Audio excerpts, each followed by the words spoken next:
Marxism को समझने के लिए सबसे पहले ये समझना ज़रूरी है कि ये सिर्फ एक पॉलिटिकल या इकोनॉमिक थ्योरी नहीं है।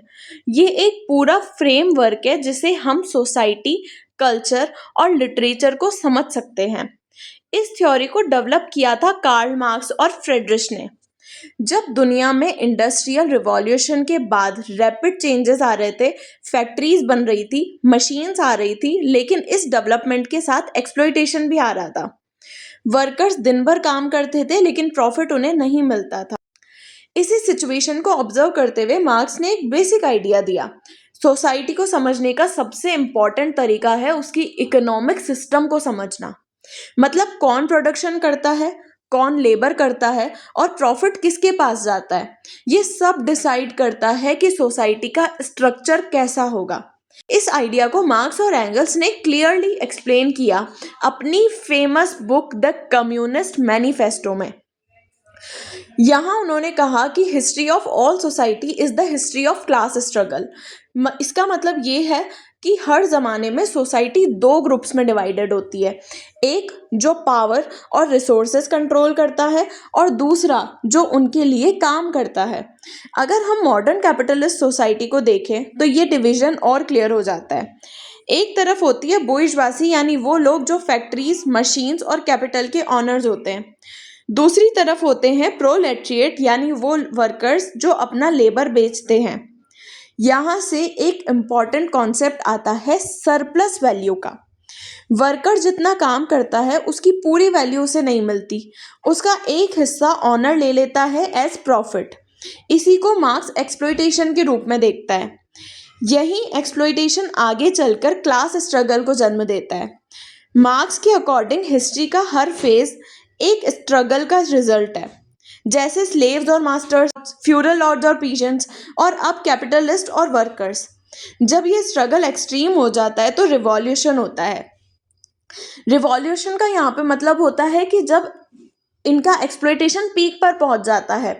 तो जब यहाँ पर प्रोलेटरेट का एक्सप्लॉयटेशन पीक पर पहुंच जाएगा तो वो लोग क्या करेंगे, वो लोग करेंगे कि उन बुर्जुआजी के अगेंस्ट में एक्शन लेंगे ताकि वो इस पूरे सिस्टम को चेंज कर सकें, जिसमें एग्जिस्टिंग सिस्टम चेंज हो जाता है।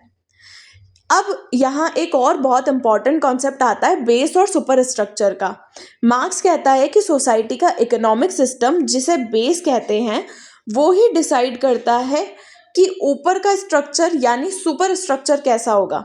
सुपर स्ट्रक्चर में आते हैं कल्चर, रिलीजन, लॉ, एजुकेशन और लिटरेचर। मतलब अगर इकोनॉमिक सिस्टम कैपिटलिस्ट है तो कल्चर और आइडियाज उसी सिस्टम को सपोर्ट करेंगे। इसी से आइडियोलॉजी का कॉन्सेप्ट स्टार्ट होता है। आइडियोलॉजी वो बिलीव्स होते हैं जो सोसाइटी में इतने नॉर्मल लगते हैं कि लोग उन्हें क्वेश्चन ही नहीं करते। जैसे कि हार्डवर्क से सब सक्सेसफुल हो सकते हैं, जबकि रियलिटी में सिस्टम अनइक्वल है।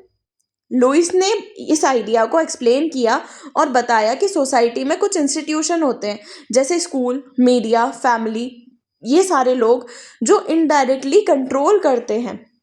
इन्हें उन्होंने आइडियोलॉजिकल स्टेट अपार्टस कहा है। इस सिस्टम का एक साइकोलॉजिकल इफेक्ट भी होता है, जिसे मार्क्स ने एलिनेशन कहा है, यानी कि वर्कर्स अपने काम से डिस्कनेक्टेड फील करते हैं। वो जो प्रोडक्ट बनाते हैं वो उसका नहीं होता है, वो काम अपनी मर्जी से नहीं करता बल्कि मजबूरी में करता है। जैसे कोई कार की कंपनी में वर्क करता है तो वो बहुत सारी कार्स को असेंबल करता है, लेकिन वो कार को अफोर्ड नहीं कर पाता, वो खुद कार नहीं खरीद पाता।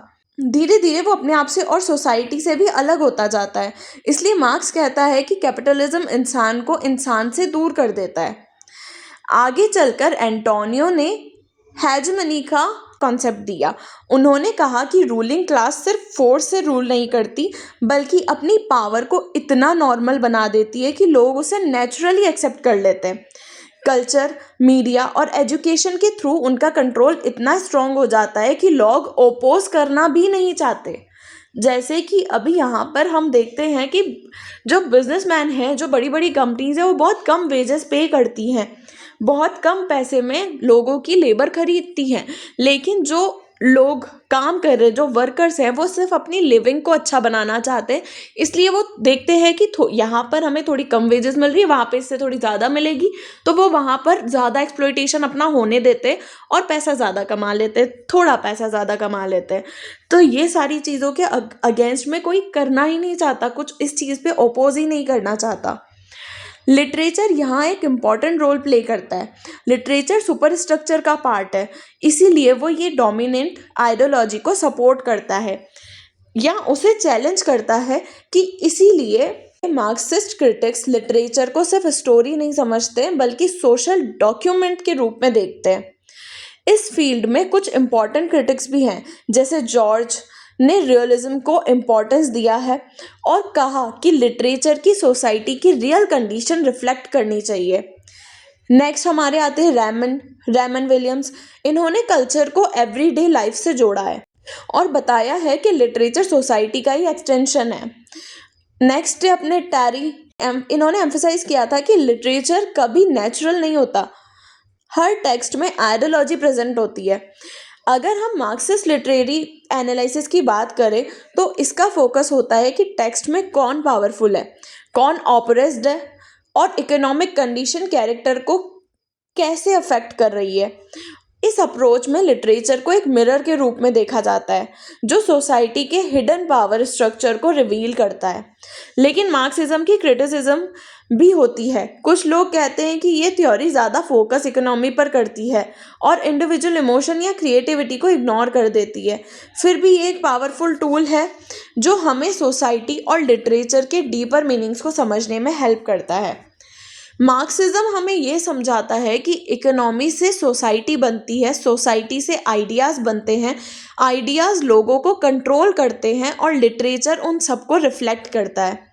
इसलिए जब हम किसी टेक्स्ट को मार्क्सिस्ट पर्सपेक्टिव से पढ़ते हैं, हम सिर्फ स्टोरी नहीं देखते तब, बल्कि उसके पीछे छुपी हुई पावर, क्लास और आइडियोलॉजी को समझने की कोशिश करते हैं। मैंने इसको बहुत इजीली समझाने की कोशिश की है। अगर आपको समझ आया है, अच्छा लगा है तो प्लीज़ सब्सक्राइब माय चैनल, और अगर आपकी कोई क्वेरी है तो आप कमेंट सेक्शन में पूछ सकते हैं। अगर आपकी कोई सजेशन है तो वो आप दे सकते हैं और आप बता सकते हैं अगर आप कुछ और मुझसे समझना चाहते हैं तो। Thank you so much.